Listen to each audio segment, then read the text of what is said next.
咱国内肠仔病毒已经继续在增加，教育部国教署统计国校啊、甲幼儿园今年已经超过2000班因为肠仔病毒停课了。国教署甲疾管署早起嘛去校园防治宣传，提醒家长囡仔若无爽快、爱困、神身，都有可能是去喂着肠仔病毒，要赶紧送去大病院就医。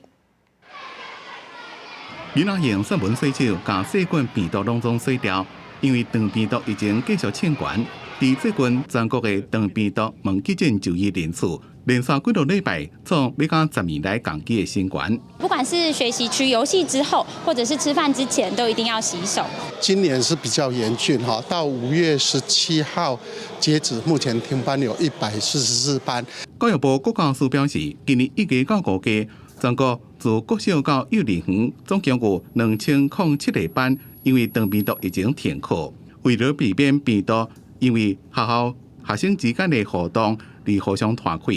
所以会特别举办校园防治宣导。疾管署也提醒家长，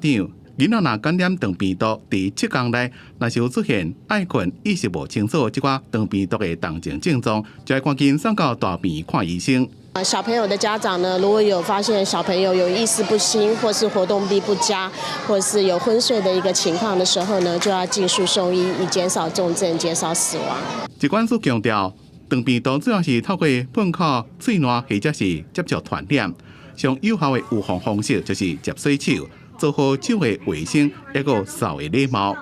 流行期间，较莫去人多公共场所。并且做到破病无爽快，就要踮咧厝休困，来降低传播的风险。记者综合报道。